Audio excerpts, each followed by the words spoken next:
Any conversation, whether it's a interview for trying to get to requirements or a casual conversation, the goal of the conversation is to make sure that you understand what the other person is saying, what they want, what they need, or what they're trying to communicate to you. And the whole idea of having the conversation is to minimize misunderstandings. Every study that I have seen that has been done over the last 70 odd years in the IT world about why IT projects fail and why they have all these problems indicates that missing and misunderstood requirements are the #1 cause of project failure. Misunderstanding is a waste. It's a waste of time. It's a waste of their time. It's a waste of my time. What we'd really like to try to do is minimize misunderstanding. And of course, the real challenge we face is different folks have different interpretations of exactly the same word that we're using. Great example is the word account. If I'm talking to somebody in finance about accounts, they're thinking about bank accounts, credit card accounts, debit accounts, asset accounts, any of those kind of things. For the person in finance, whether it's a CFO or an accountant, is going to be thinking in those terms. If I talk to somebody in sales about an account, they're thinking about a customer. They have a very different meaning of the word account, and for them, it is the correct interpretation or the correct meaning. Nearly all of you probably have an email account.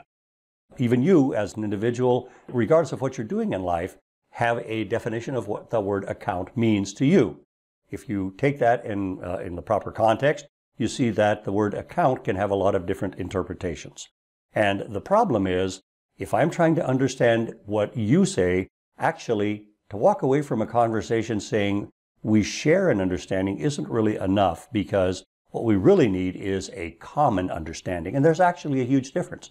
I've walked away from conversations thinking I know exactly what the other person meant. They've walked away thinking they understood exactly what I meant. And the next day, even if we had a recording of that conversation, we can listen to it and say, well, no, that's not what I meant. What you interpreted is something totally different. What we really have to get to is this common understanding. And of course, the big challenge is people. People are people. There are different types of people, and there are some people with whom I have a quick connection, other people that I have a lot more difficulty understanding.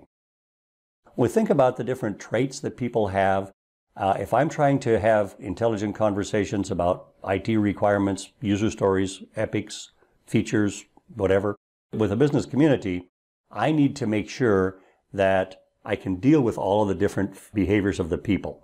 Everybody has people who have certain behaviors that they have problems with. For example, if I'm dealing with somebody who is a quitter basically, in my terminology, means somebody who will start a sentence and mid-sentence they will quit and their eyes glaze over, or they will look away, they're wandering off into space somewhere, thinking about something that may or may not be relevant. I have no idea what they're thinking because they're not talking anymore. And because of that, they may never come back and finish the sentence. So I have this unresolved issue in my head. What were they trying to say, and why didn't they say it?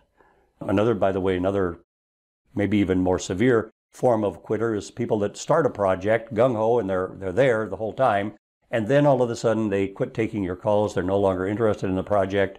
They're no longer willing to have another conversation about what it was we were talking about. So I'm left with my interpretation, good, bad, or indifferent. Another group that a lot of people have problems with are what are called dominators. And dominators are people who want to take charge. And by the way, there's nothing wrong with that. And just like with the quitters, there's really nothing wrong with any of these behavioral concepts, because there are situations in which they will succeed where others will fail. It's not a question of these being bad. It's just a question of recognizing that these are behaviors that I, as the individual trying to get the business need defined, have to find ways of dealing with.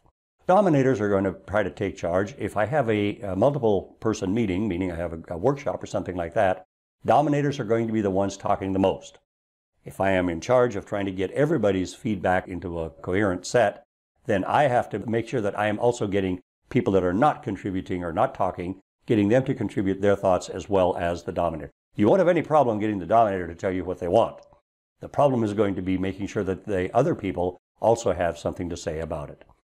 Another group are distractors, and actually talkers and whisperers are a form of distraction. Fundamentally, a distractor is anybody who does anything that gets the group sidetracked, leads them astray, gets them off topic.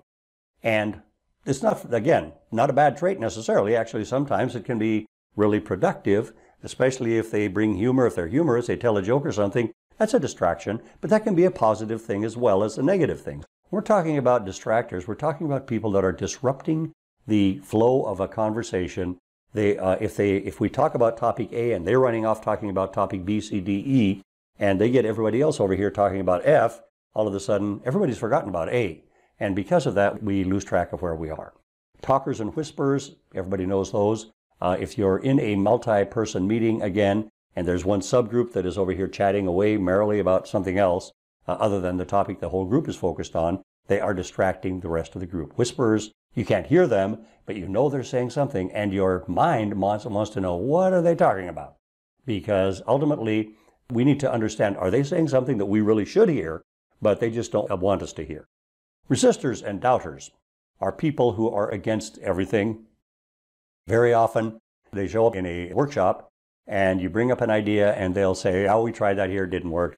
It didn't work in 95, and it's not going to work now, or whatever. Or, I don't think that doesn't make any sense here. It doesn't really provide any value for us. And resistors and doubters are going to hold back. They're trying to make sure that the things that they want are also going to be implemented. Disinterested is a group that I personally have most difficulty with, and that is people who are just not paying attention because the topic, they do not feel the urgency, or they do not feel the importance of the topic to them. They don't see how it affects them. They don't see how they should be involved. And because of that, they're off in space doing other things. Actually, their being disinterested, if it becomes a larger group, can actually affect the entire group. They can become a distractor just by the fact that they are not interested in what the group is talking about.